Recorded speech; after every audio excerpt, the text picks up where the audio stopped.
Okay, so let's get down to it. All right, I am going to have a seminar, guys. If you want to meet me, I'm going to be in Cleveland at Whisperette Orthopedic Center.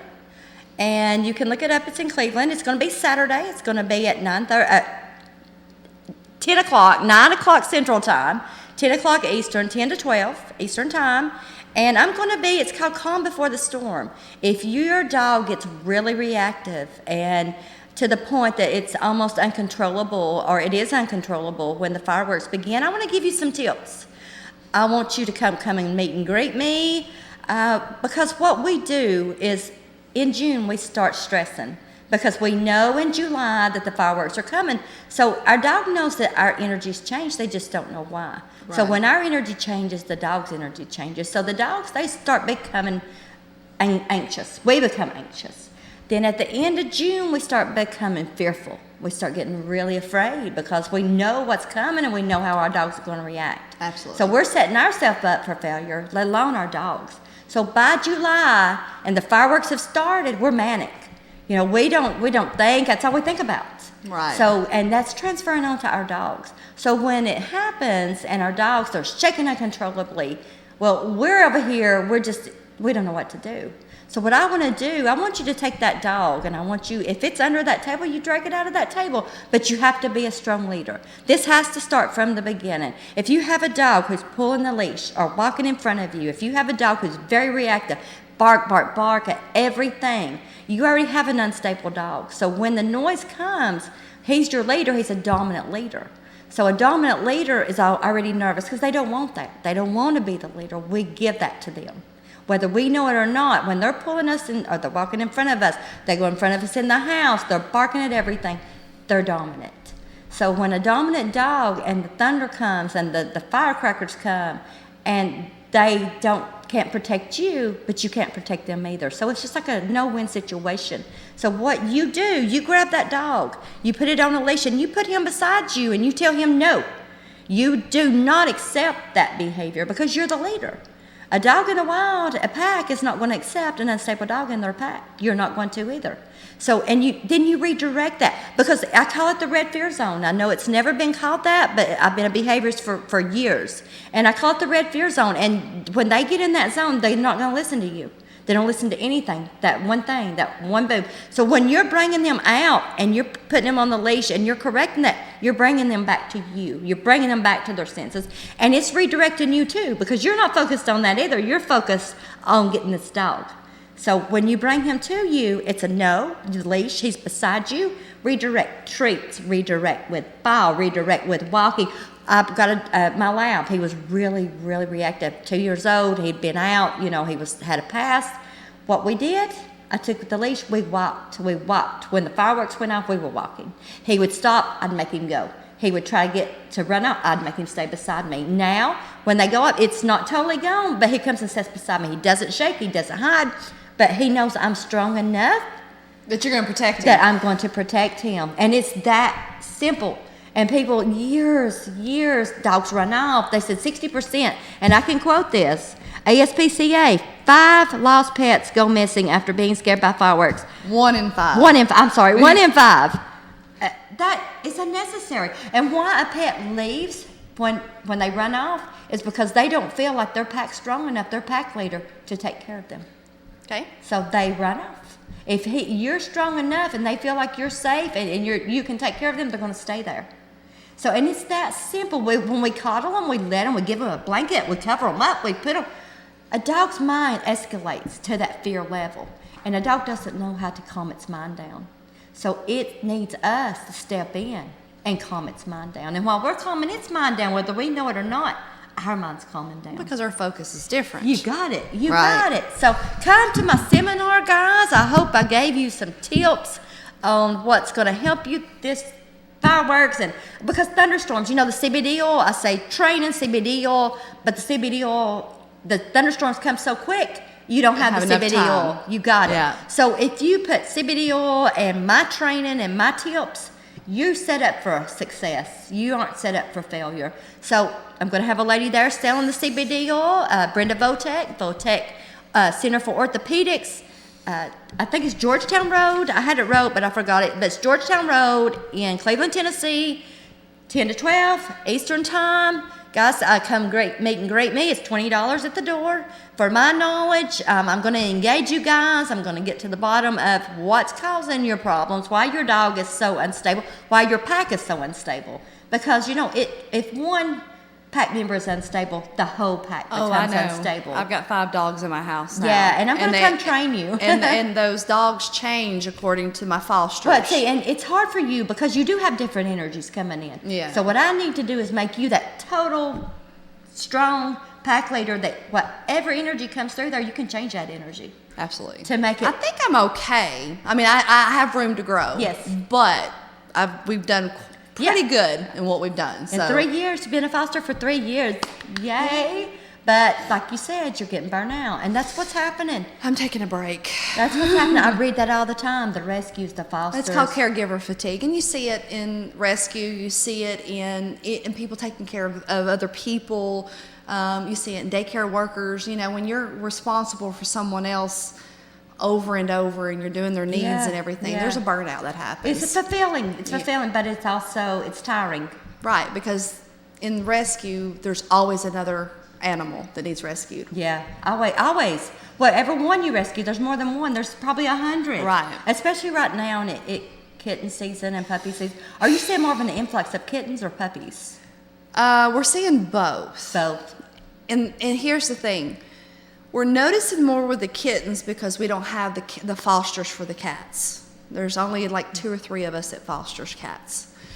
We have a lot of puppy fosters. And I won't say a lot. We could always use more. Right. But there are, by number, more of our fosters that foster dogs and puppies than they foster cats.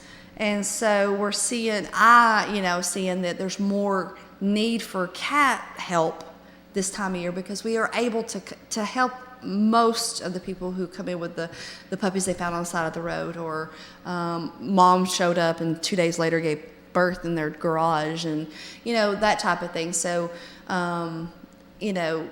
but both are actually being very productive this time of year. Yeah, very productive. And cats I think that would be the easiest to foster. Yes and no. Yes and no. Yes and no. There you have that story, huh? Well, I'll tell you the difference. Okay. So let's start with puppies.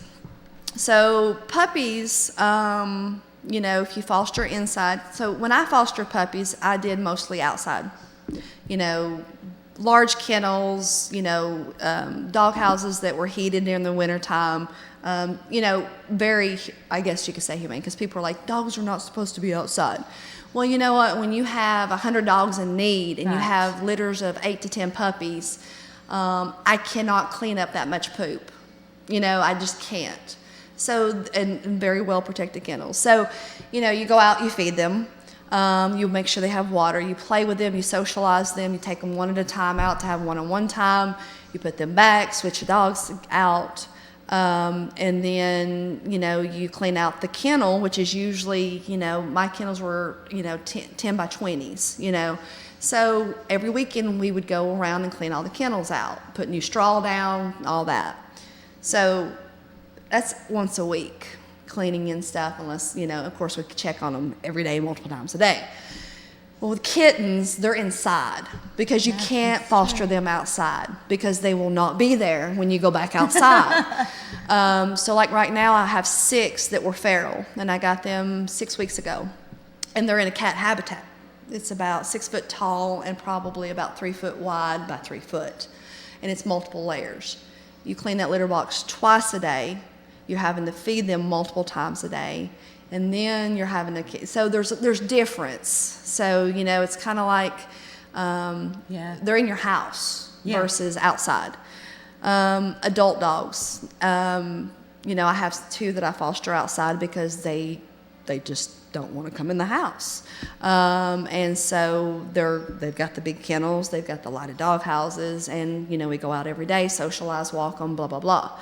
And then I have the inside fosters. The inside fosters, we have a fenced-in yard. We let them out; they're able to run.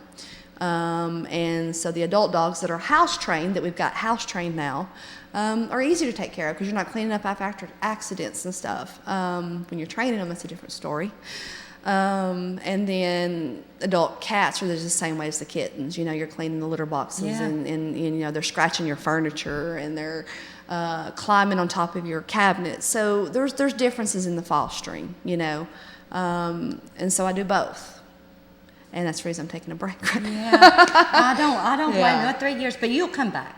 Oh, yeah. I just need a break. I do. Yeah. I really need a break. That along with the fundraising of the trying to get us our building and stuff so we can actually better help.